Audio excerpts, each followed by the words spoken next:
Muhammad Firdaus, tinggal di Kampung Gelonggong, Kecamatan Bojonggede, Desa Kedung Waringin.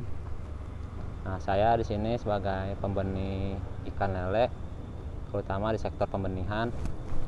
Nah, awal mulanya dari iseng-iseng, coba 2 kolam. Nah, di bulan Desember 2019 November 2019.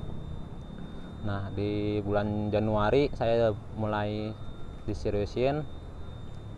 Setelah di bulan Februari kan COVID-19. Nah, di situ saya lebih ngurus ikan lele, lebih diseriusin lagi sampai saat ini. Nah, dan gitu juga saya masih sambil belajar juga. Sekarang juga masih sambil belajar juga di pembenihan ini, karena ikan lele tuh dibilangnya susah-susah gampang, tapi banyakan susahnya. Nah, dulu pernah nebar bibit tuh 2000 ekor. Saya masih belajar nebar bibit 2000 ekor. Nah, selang 3 hari itu ikan, kok kata saya pada mati semua, ikan itu mati massal. Nah, di situ saya belajar lagi, dan terus juga banyak ada penyakit ikan lele. Nah, kalau penyakit ikan lele tuh istilahnya dia massal. Kalau massal bisa 1 kolam itu bisa habis. Nah, itu cara pengobatannya juga gimana, saya belajar lagi. Nah, sampai sekarang alhamdulillah dikit saya udah banyak belajar, banyak mengetahui, banyak juga main-main ke peternak lain di sekitaran sini. Nah, yang waktu mati 2000 itu saya pertama belum tahu tuh penyakitnya apaan.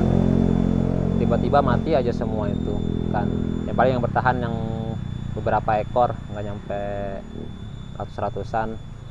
Nah, pertama saya pelajarin, kata saya apaan ini ikan mati ngapa. Nah, ternyata penyakit disebutnya penyakit Aeromonas.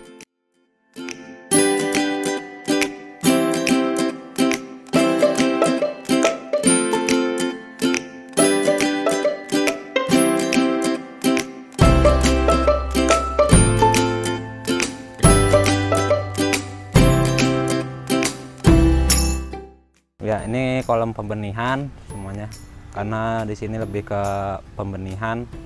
Nah, yang ini udah ukuran 7-8 cm, kira-kira umurnya udah 1,5 bulanan. Nah, yang sebelahnya ini kolam larva lele, udah umur 2 hari dari menetas. Ya, ini kolam khusus indukan. Nah, indukan ini yang bagus itu dia di atas 1 kilo. Dan setelah pijah kita masukkan ke sini lagi. Nah, ini kenapa harus dikasih jaring? Karena lele indukan ini lebih agresif. Dari berat badannya aja udah besar. Nah, kalau dia nggak ditutupin begini bisa loncat keluar.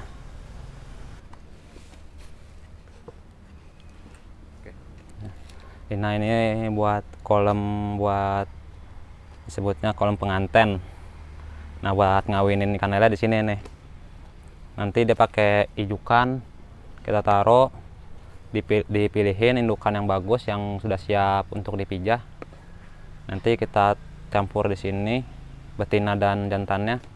Nah, nanti malamnya itu dia bakalan bertelur.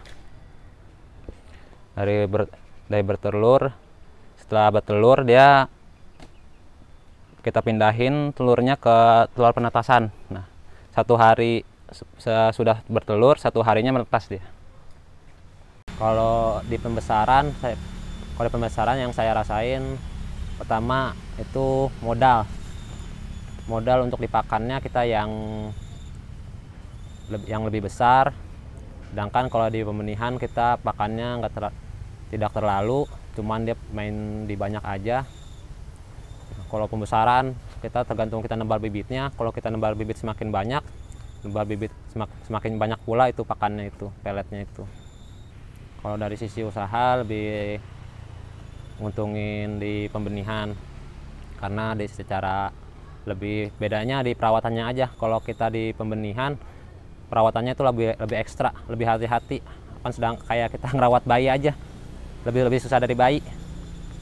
Nah ini kan dia dari larva menetas, terus naik ukuran, masuk ke burayak, nanti masuk ukuran 1-2 cm, 2-3 cm, 3-4 cm sampai 7-8, tergantung pemesan. Misalkan ada yang pesan 56, kita keluarin 56, ada yang pesan 7-8 cm, kita keluarin yang 7-8 cm. Nah itu juga panennya juga nggak bareng, nanti ada yang lebih cepat besar duluan, ada yang belakangan.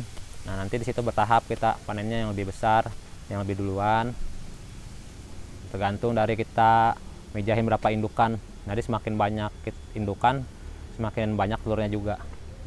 Kalau di pembenihan, kalau kita lebih banyak kolam tuh lebih bagus. Jadi tuh kalau satu ekor tuh bisa puluhan ribu ekor tuh telurnya tuh. Nanti larvanya juga sama. Nanti dari satu indukan itu dipisah-pisah lagi tuh, dipecah-pecah lagi ke kolam yang lain. Makanya kalau di pembenihan lebih banyak kolamnya. Kalau di pembesaran dia lebih tinggi. Kalau di pembesaran dia lebih tinggi kolamnya. Nah bisa sampai di 1 meter lebih bisa. Nah kalau di pembenihan kolamnya juga nggak terlalu tinggi, sekitar 50 cm aja udah cukup. Kalau indukan milihnya tuh yang udah kira-kira udah umur 1 tahun ya. Bagusnya tuh udah umur 1 tahun indukan. Bobotnya juga udah sekitar 1 kilo. Nah itu udah bisa dipijahkan. Nah nanti juga tergantung pakannya juga, tergantung dari buntingnya dia, apakah udah bunting gonat, apakah belum, apa udah siap pijah apa belum. Nah di situ nanti kita harus perlu ketelitian yang lebih, karena nanti kalau belum terlalu bunting gonat itu telurnya nggak menetas semua. Bunting gonat tuh udah siap pijah, dia itu udah siap pijah, perutnya udah gede, terus udah siap pijah pokoknya. Ya pokoknya udah siap pijah aja gitu, maksudnya perutnya gede. Nah nanti dan jantan juga sama, jantannya tuh kelaminnya udah panjang, udah merah. Nah nanti itu baru udah siap pijah.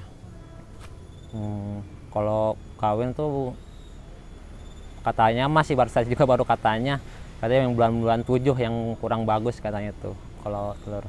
Nah sama musim hujan, kalau musim hujan tuh bagus untuk musim kawin, cuman di perawatannya kita kolamnya tuh karena kan terkena air hujan, bisa airnya tuh bisa rusak, bisa kenapa karena ada air hujan gitu langsung masuk ke kolam.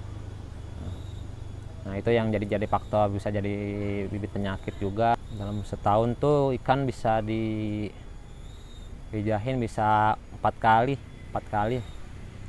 dipijahin, itu udah bagus. Per 3,5 bulan dah. Per 3,5 bulan habis dipijahin 3,5 bulan, tergantung pakannya juga. Kalau pakannya bagus kira 3 bulan udah bisa siap pijah lah kembali. Nah, kalau untuk satu indukan tuh satu pasangnya bisa nyampe 40.000, 50.000 larva lele itu. Nanti telurnya, larva lelenya nanti makanya butuh kolam banyak tuh begitu. Nanti semakin besar dia semakin padat kolamnya, nanti dipecah-pecah kembali. Nah nanti disortir. Nah di situ kita main sortir. Nanti yang ukuran sama dipisahin, yang ukuran beda dipisahin juga. Nah nanti di situ kita bagi-bagi dipecah-pecah lagi ke kolam-kolam yang lain. Makanya butuh kolam banyak tuh begitu. Kalau misalkan perawatannya bagus, nah itu alhamdulillah bisa jadi semua. Cuman kalau kita perawatannya nggak bagus, misalkan kurang teliti aja, itu bisa satu kolam tuh bisa habis, bisa mati semua malah. Kalau di bibit tuh biasanya banyakan kalau buat di pembesaran makin besar. Kalau kita beli bibit makin besar makin bagus. Soalnya daya tahannya dari kolam sini kan pindah ke kolam pembesaran, misalkan ke yang pembeli ke berarti kan pindah kolam tuh nanti. Nah di situ makin besar kita beli bibitnya makin bagus sebenarnya, cuman harganya lebih mahal, jadinya lebih naik lagi. Jadi daya tahan tubuhnya lebih kuat. Biasanya di 78 tuh 78 di 89. Nah itu kebanyakan untuk pembesaran situ karena daya tahan tubuhnya juga udah cepet. Dia bisa, kalau kita pindah ke kolam lain air baru tuh dia lebih gampang beradaptasinya. Biasanya jual berapa ribu bibit sekali ada yang pesan itu untuk ukuran segitu? Kalau pemesanan biasa variasi ya, tergantung kita juga, tergantung pembelinya. Misalkan ada yang 1000, ada yang 2000, ada yang 5000, ada yang 10.000 ekor malah, tergantung dari kapasitas kolamnya ya, tergantung ukuran kolamnya. Misalkan paling saya tanya dulu nih, kalau mau beli bibit ukuran kolamnya berapa. Nah nanti di situ paling misalkan kolamnya berarti isinya 1000 aja nih cukup, nanti udah besarnya makin gede makin padat nanti gitu. Paling saya bilangin begitu. Dan juga di sini disiapin air. Kalau saya beli di bibit di sini kita suruh siapin dulu airnya. Nah kayak kita diendapin dulu, jangan langsung ditebar baru diisi air langsung ditaruhin ikan. Nah itu bisa ikan stres. Nah paling kalau dari situ, kalau beli di sini kita kasih tahu dulu yang begitunya. Biasanya kalau saya sortir tuh di 21 hari tuh baru dari telur menetas, 21 hari baru tuh saya sortir.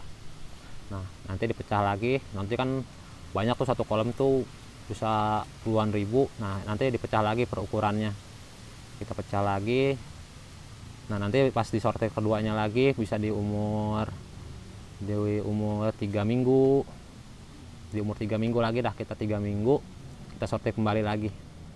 Nah, karena emang kalau di pembenihan tuh lebih cepat pertumbuhannya nanti. Untuk sortir sendiri kelihatan tuh kalau kita mau nyortir tuh, kita lihat dulu kolamnya nih, ikannya nih udah banyak yang beda belum nih dari gedenya ikan lele. Nah kalau kita lihat udah banyak yang kelihatan, nanti di kolam tuh kelihatan ada yang gede, ada yang kecil, ada yang gede banget, ada yang kecil banget. Nah di situ udah buru-buru kita sortir. Nah sama juga di pergantian air juga, kalau air udah agak berbau dan terlalu hijau juga terlalu pekat hijaunya itu, kita juga harus udah buang. Biasanya saya buang air bawah sekitar 75% saya buang, saya isi air baru. Nah, sebelum sortir juga tuh sebelum sortir kita puasain dulu. Biasanya saya puasain dulu 1 hari 24 jam, kayak besok mau sortir nih, hari ini udah nggak dikasih makan. Nah baru besok dikuras airnya, nanti kan dia diganti air baru, kita sortir nanti ganti air baru, dia adaptasi, dipuasain lagi tuh, masuk ke lembah air baru, puasain lagi 1 hari. Nah baru nanti kasih makan. Kalau nggak ada digituin nanti dia bisa stres. Harapannya ke depan tuh nambah kolam, pasti nambah kolam, masih pengen nambah kolam. Terus ini juga, maksudnya di belajarnya juga saya juga masih banyak juga, maksudnya kendala-kendalanya juga masih banyak juga. Penyakit ikan lele juga masih belum paham semua, karena saya juga baru, belum lama terjun di dunia perlelean ini, apalagi sektor pembenihan. Nah paling harapannya gitu, semakin yang beli bibit kita juga, saya juga harap ke depannya yang beli bibit ke sini juga ikannya bagus dan tidak kecewa. Nah